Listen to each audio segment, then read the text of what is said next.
Hey, what's going on, guys? My name's Dynasty. What I got for y'all today is another Mortal Kombat video. Today's video is going to be focusing on characters that I want to see return to the Mortal Kombat franchise. Characters that have not been inside a Mortal Kombat game since the brand new timeline was introduced back in Mortal Kombat 9, Mortal Kombat 2011, what have you. And of course, Mortal Kombat 11 is hopefully right around the corner. So with that said, I figured I'd sit down and talk about characters I think that had a ton of potential back in the day and still have a bunch of potential and could, hopefully make an appearance in a future Mortal Kombat game. So like I said, these are characters that are pretty much they've been absent for a while now that I would love to see back. Not necessarily like fan favorites. Scorpion, Sub-Zero, Ermac, Reptile, Smoke, Noob, all those characters are bound to return. But these characters, like I mentioned, have not been inside a Mortal Kombat game in almost a decade. So with that said, let's get into it. So first things first, the first character I would love to see return is none other than Nitara. Now, Nitara was first introduced back in Mortal Kombat Deadly Alliance, and she's a vampire, something that's surprisingly unique inside the Mortal Kombat lore, the Mortal Kombat franchise. We don't have many vampires, if not any, other than Nitara. Now, crazily enough, too, is there's also meant to be like a vampire male character. That never happened, so hey, to fill that void, let's keep her around because I think it's insane how there's a vampire in this, franchise, and we haven't capitalized on that. Like, her fatalities inside a game like Mortal Kombat 11 would be insane. Picture it like Melina-esque, but even bloodier because she's gonna be just sucking blood, and she feeds on blood. She's a damn vampire now. Of course, we saw Frost and we saw Li Mei tease and make cameo appearances in Mortal Kombat X, so I'm hoping, at the very least, in Mortal Kombat, 11, maybe she'll have that role and make a cameo appearance. But, I mean, if I could choose, I would love to have her back inside an actual game as a playable character. Now, her whole story pretty much is that she's after an orb, and this orb is meant to, like, free her realm from Outworld. Now, this, this realm that she comes from is a vampire realm. I'm not making this up. She is from a vampire realm, which means that there's even more vampires than Nitara, so I'm very curious to see how that could play into like the whole story aspect of things. She's also got these kick-ass wings on her back, so maybe she'll have like an aerial offense as well for her fighting style. I mean, come on, she spits out blood projectiles. Like, how cool is that? And just the idea of a vampire inside a modern Mortal Kombat game, like, the fatalities would be insane. I mean, she's a vampire, so there's gonna be blood all throughout her move list, like sucking blood and stuff like that. It fits the mold for Mortal Kombat. I'm just really surprised that she hasn't come back already, because the idea of like a vampire inside this franchise, I just feel like it was a missed opportunity, and they gotta bring it back. And also, a lot of the females from the 3D era were just not capitalized on, and I think she has to be probably one of the best, if not the best, 3D era female of all time. I stand by that. Moving on, though, to the next character being none other than Draman. Now, Draman, of course, was first introduced also inside of Mortal Kombat Deadly Alliance like Nitara, and crazily enough, he actually does have a pretty badass backstory. Now, he used to be a powerful warlord who was banished to the NetherRealm. If I'm not mistaken, he was there for like 500 years, hence why his body is completely mutilated and disgusting. It's just like rotten, decaying flesh. And it's pretty cool because while he was in the NetherRealm, he built up this, I guess you could say, reputation to being feared by everyone in Outworld. Like, every empire in Outworld apparently feared Draman, which is insane because if you don't know any better, you just think he's a random dead guy with a funny mask who can throw flies at people, and he probably smells really bad. But no, he has a kick-ass backstory. Now, he is featured inside the Mortal Kombat X comics, where ultimately he is killed by Quan Chi because he didn't get a chance to capture Scorpion. So that's kind of the one thing that I guess could get in the way of him not being inside a future Mortal Kombat game. But then again, it's like everybody dies in Mortal Kombat, and there's always an explanation to how they could bring them back in some way. And, I would be surprised if we never saw Draman again because, like I mentioned, he has a kick-ass backstory. And for me, I always thought he looked really cool. So from an appearance standpoint, like, he's always going to look kick-ass, but I never really took him as serious as his backstory claims he was. So if I could somehow see, him again return, give us an idea of who he used to be. Let us see this old warlord before he became an Oni demon, and why is he feared by everyone in the Outworld? Like, what is it about him? Like, how evil does this guy get?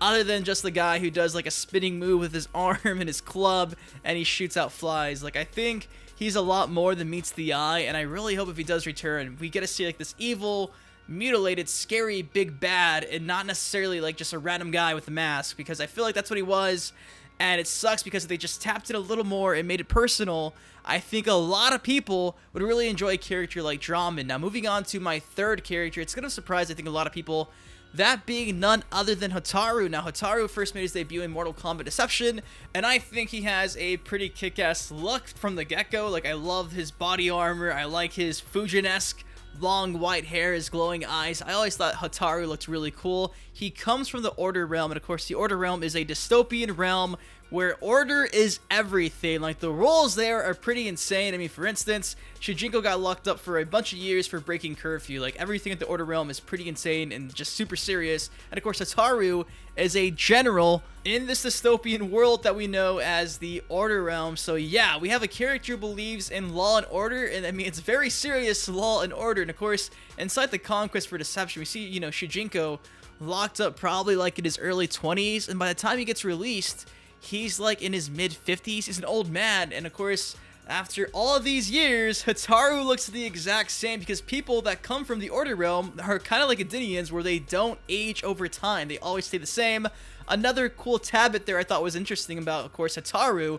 Now, what's, you know, the reason why I would like to see him back is not only does he have a unique law and order mindset, not only does he have a badass, you know, armor costume, but he sides with the Dragon King, believing that Onaga would bring order to all, you know, the realms in the world that they deserve and they need. So, of course, he's really big on law and order. He believes that if the Dragon King returns, that is the only way that it'll bring balance to all the realms. And, of course, Mortal Kombat 11, will we see Onaga return? If we do, what if maybe Haru is like his henchman? You know, Haru is somebody who sides with the Dragon King. It doesn't really seem too far-fetched, and it would be a way for Haru to play into the story, and I think it would be a win-win situation. I mean, come on. This guy has a fatality where he grabs you by the leg and breaks you into pieces. Like Jason and MKX stole this man's fatality from Deception. So honestly, if we don't get Fujin, another guy with white hair, let's get Haru at least, man. Let's get Haru. Let's bring back Haru. Law and order. Let's do it. Moving on to the fourth character on my list, that being none other than the mixture of Kano and Sonya, Kira. Now, of course, Kira's first introduced in Mortal Kombat Deception, and she is known for being like a tie-in of the two when it comes to like special moves. She has a lot of Sonya's old moves, and of course, she has the cannonball and the weapons of Kano. And like I mentioned, she was first introduced back in Mortal Kombat Deception, and her story arc isn't really, I don't know, too unique. She is part of the Black Dragon. She's friends of Cobra and Cabal, and that's pretty much it. Like, she used to be a weapons dealer in Afghanistan who sold to terrorists, and that's it. Like, it's nothing too crazy. Now, she is showcased in the modern timeline. She is in the background of Shao Kahn's stage in Mortal Kombat 9. You can see she looks just like what she looked like back in the day. And of course, inside of Mortal Kombat X, she is slightly teased inside a character intro with Kano and Kung Lao. So I guess there's proof that she's alive and well in the current timeline. Why haven't they introduced her? I think the reason is because, well, they've never really had a reason to, but that could, you know, kind of change with a future Mortal Kombat game. Of course, these older characters like Kano, like Sonya, eventually they're going to be completely phased out. Now, thankfully for you Sonya fans, you have Cassie Cage, so that's always an option for you. But for Kano fans, we don't know if he really has a son. That was teased inside his arcade ladder ending. So if he doesn't have a son, I mean, Kira can kind of fit that bill. She has his weapons, she has his cannonball, and just think about this, guys. Mortal Kombat 11 or 12, let's say that Kano takes Kira to be his protege, and he teaches her everything he knows. You know, he fuels her with his hatred for the Cage family, and eventually we're gonna have Kira go up against Cassie, and for generations, the rivalry can continue. You know, the good guys versus the bad guys, the Black Dragon versus the Spec Ops. Like, it makes sense, I think. And I'm open to that idea because Kira is a pretty kick-ass looking character. She has red hair, and why not? You know, let's mix it up a bit. We've seen her tease already in the current timeline. Let's just go for it eventually. So I think Kira has a spot in the story mode with that right there. Now, moving on to the final character. The final character is one of my personal favorites of all time. That being none other than Havoc. Now, Havoc was first introduced inside of Mortal Kombat Deception. Believe it or not, Havoc was going to be just a alternate costume for Noob Saibot, but they thought that the costume looked way too far away from what Noob was. So instead of just scrapping that costume, they said, hey, let's make a character. And then boom, Havoc became a thing. Now, Havoc comes from the Chaos Realm, and like you'd guess, the Chaos Realm, he believes in nothing but havoc and chaos. So he's pretty much just a fan of making the world just crazy. And back in the old, I guess, timeline, he pretty much runs into Cabal, and they recreate the Black Dragon after he saves Cabal's life. And their plan is to kill Onaga, because Onaga's heart, once he's dead, can be used to resurrect people. So Havoc just wants to just take over everything, cause chaos, bring everyone back to life. And that was pretty much all his story was back in the day. Now, thankfully, in this current timeline, Havoc has a major role inside the Mortal Kombat X comics because he introduces blood magic, which essentially can enslave anyone who gets cut by one of these magical Kamidogus. And of course, Havoc is like a mastermind behind killing the likes of Raiko and a few others. And of course, he possesses many of the fighters that we eventually see added to the Mortal Kombat X roster. So he played a huge role inside the comic books that were like a prequel to Mortal Kombat X. And eventually, he does meet his demise. Scorpion rips off his head, takes him to the NetherRealm, and eventually he gets finished off by Quan Chi's boot. So it's pretty much a night and day difference. He went from somebody who just pretty much looked cool and had some pretty interesting special moves in the 3D era to becoming a character who was a mastermind at manipulating other people with blood magic. And like I mentioned, he played such a huge role in the current timeline. It sucks because usually characters never get, I guess, a second chance, and he got his second chance, and they perfected it. Havoc was the perfect character in the comics, but he got killed. Now, of course, this is Mortal Kombat, and several characters have been killed, have always found a way back into the franchise, so I'm really hoping Havoc makes a return, because not only does he now have a story that makes some sense, and he has a lot of ties with the current Mortal Kombat roster at this point in time, this new timeline, but he's also just always been a kick-ass looking character. So he has a story now. He has the, the badass costume, the badass look. He's always had the badass unique special moves. He's a decaying body who destroys his own body to do damage to his opponent. Like, Havoc fits the bill for a character that we have to see come back. If we don't see him come back, I think it's going to be a massive missed opportunity, because he's perfected. They did it. They finally did it, and I really hope they don't throw that away. Anyways, guys, that is all I got for y'all today. 5 characters I really hope return inside a future Mortal Kombat game. Mortal Kombat 11, 12, 13, 14, 15, 16, 17, 18, 20.